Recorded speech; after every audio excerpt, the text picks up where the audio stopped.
अस्सलाम वालेकुम, मैं हूं कलीमुल्लाह। आज हम बात करेंगे अज़रबैजान बाकू के साथ यूरोप वीज़ा एग्रीमेंट क्या है। हमारे साथ हैं अली अकबर साहब। अस्सलाम वालेकुम सर, क्या हाल है? वालेकुम अस्सलाम। मैं ठीक हूँ। आपका क्या हाल है कलीमुल्लाह? अल्हम्दुलिल्लाह सर, मैं ठीक हूँ। सर आप हमें बताएं कि अज़रबैजान बाकू के साथ यूरोप वीज़ा एग्रीमेंट क्या है।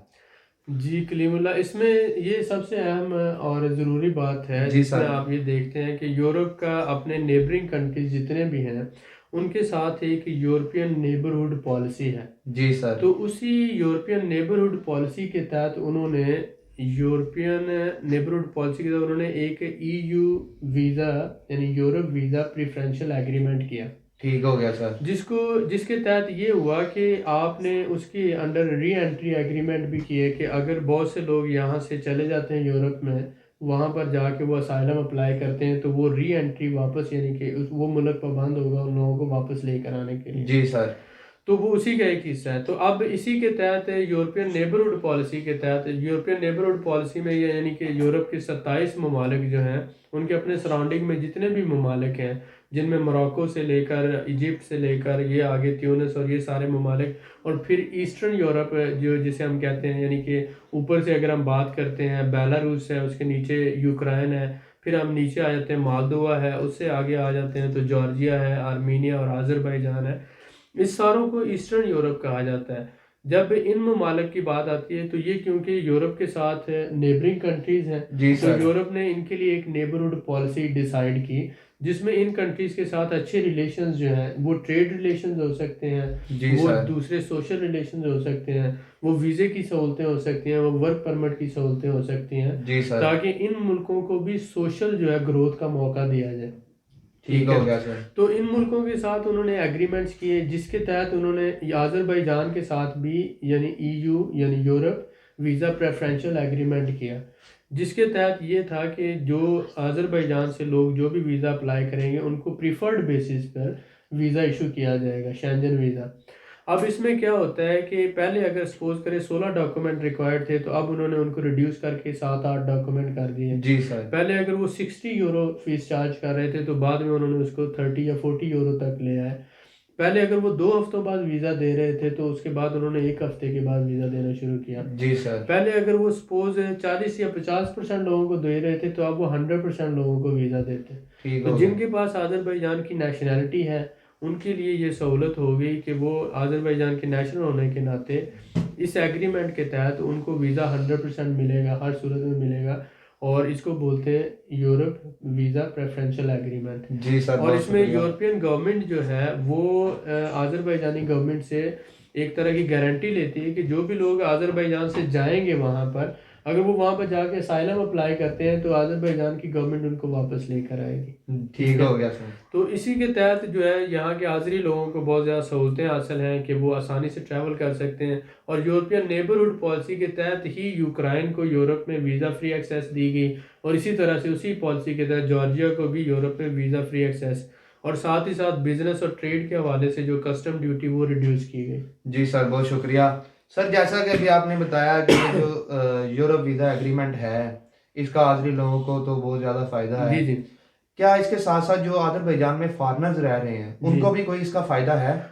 जी, ऐसे बहुत से फॉरेनर्स जो यहाँ पर टेम्परेरी रेजिडेंस है यानी 1 साल की जिनके पास रेजिडेंस है, या परमानेंट रेजिडेंट है जी सर। 5 साल की जिनके पास शहरियत है। तो परमानेंट रेजिडेंस जो है वो तो उनको 100% वही स्टेटस कंसिडर होता है जो आदरी लोगों का है, ठीक हो और गया उनको सर। बड़ी आसानी से वो वीज़ा मिलता है, जिनमें मैं बजाते खुद भी बड़ी दफ़ा शेंजन का वीज़ा ले चुका हूँ, 2-3 दफ़ा इंग्लैंड भी जा चुका हूँ, जी पोलैंड सर। और वारसा भी, और हर जगह पर।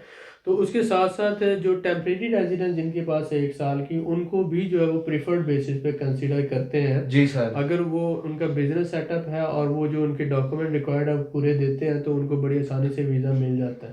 ठीक तो हो गया। फॉरेनर्स को भी इसका डेफिनेटली फ़ायदा हुआ है। जो जैसे आप कहते हैं कि वो बहुत मेजॉरिटी को फ़ायदा हो रहा है, तो उसके साथ साथ जितने भी फॉरेनर्स हैं वो इंडियन है, पाकिस्तानी है, कहीं से भी बिलोंग करते हैं, अगर उनके पास परमानेंट रेजिडेंस है या टेम्परेरी रेजिडेंस है, दोनों सूरतों में उनको वीज़ा लेने में आसानी हुई है। जी सर, बहुत शुक्रिया। जी सर जी। आप हमें ये बताएं कि क्या बिजनेस बिजनेस और ट्रेड में जी जी इस यूरोप वीजा एग्रीमेंट का कोई फायदा हुआ? जी, जैसे मैंने आपको एक्सप्लेन किया कि यूरोपियन नेबरहुड पॉलिसी के तहत 3-4 मेन ऑब्जेक्टिव थे। जी सर। एक ये था कि जितने भी यूरोपियन कंट्रीज़ हैं, उनके जो नेबरिंग कंट्रीज़ हैं, उनकी सोशल ग्रोथ में इनका रोल होना चाहिए। तो उसमें ये बात आ जाती है कि उनके साथ ट्रेड में आसानियाँ पैदा की जाएँ, जी उनके सर। ट्रैवल में आसानियाँ पैदा की जाएँ और उसके साथ-साथ अगर वो वर्क करना चाहते हैं, तो उसमें भी आसानियाँ पैदा की जाएँ, ताकि इल्लीगल माइग्रेशन को रोका जा सके।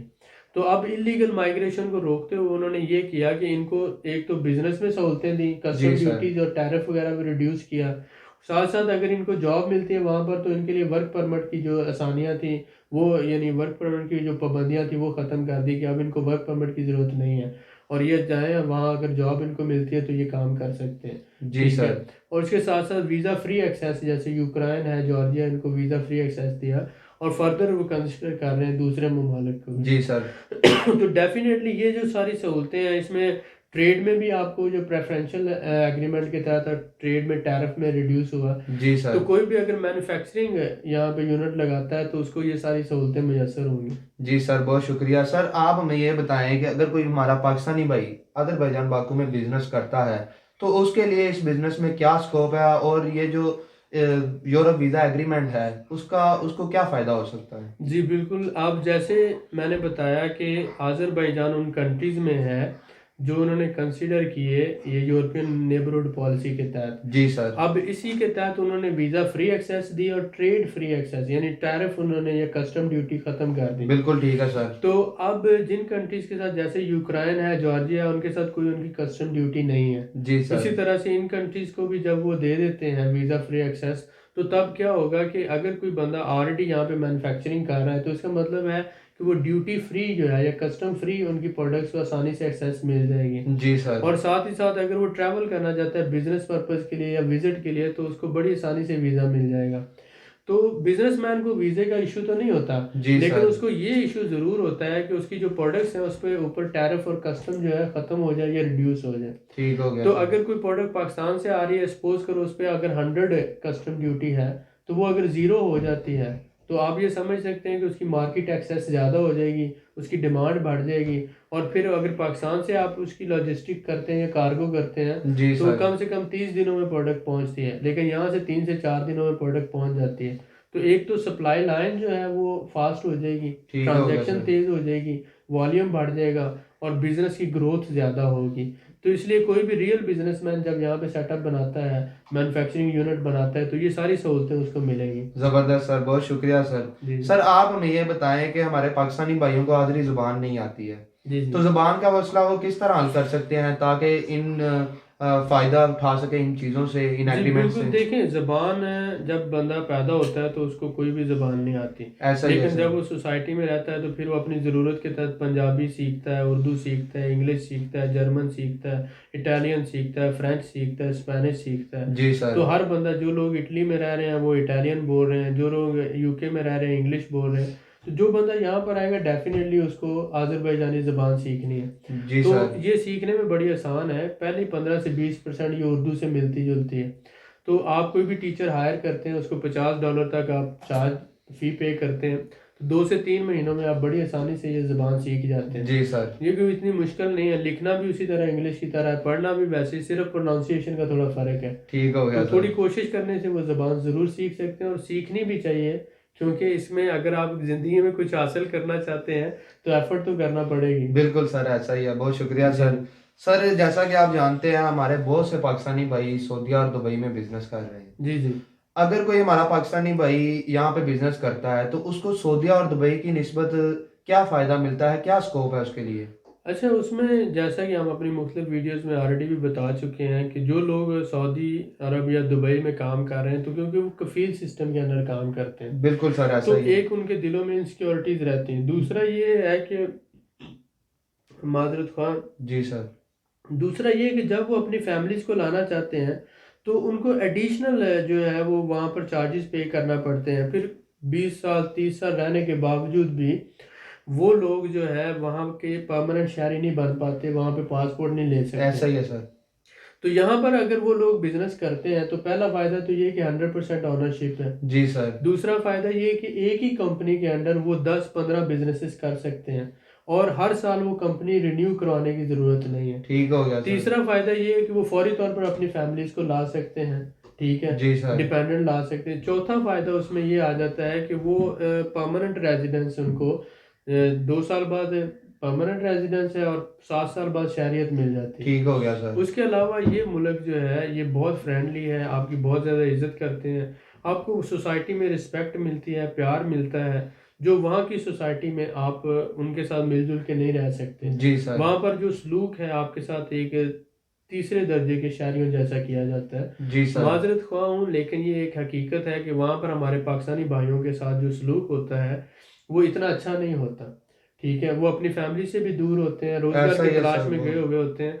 तो अगर कुछ लोगों को अल्लाह ताला ने कैपेसिटी दी है, उनके पास पैसा है, तो वो वहाँ भी बिजनेस करें, लेकिन वहाँ बिजनेस करते हुए एक छोटा सा सेटअप यहाँ भी बना लें। ठीक हो गया सर। 8-10 हज़ार डॉलर में वो आसानी से कोई यहाँ पे अच्छा बिजनेस शुरू कर सकते हैं, कोई भी बिजनेस है, और उसको आगे ग्रो कर सकते हैं, अपनी फैमिली का फ्यूचर सिक्योर कर सकते हैं। जी सर। और आने वाले वक्त में उनको परमानेंट रेजिडेंस भी मिलेगी, शहरियत भी मिलेगी।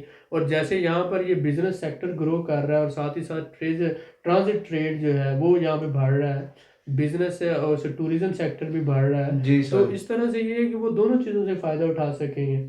ठीक हो और गया एक सर। कल को उनको जब पासपोर्ट मिलता है तो वो आधी दुनिया समझ ले उनकी वीज़ा फ्री एक्सेस हो जाती है, ठीक हो गया ठीक है। सर। तो ये सारी सहूलतें उनको मिलती हैं, ये एडिशनल बेनिफिट्स हैं, ठीक है। मेरे ख्याल में तो अगर किसी के पास कैपेसिटी है तो उसको ज़रूर इस बारे में सोचना चाहिए और यहाँ पे इन्वेस्टमेंट करनी चाहिए। जी सर, बहुत शुक्रिया इस मज़ीद मालूमात के लिए। जी वेलकम। मज़ीद मालूमात के लिए हमारे चैनल को सब्सक्राइब करें, वीडियो को लाइक करें और शेयर करें, बेल आइकन को ज़रूर प्रेस करें ताकि हमारी अगली वीडियो आपको मिल सके।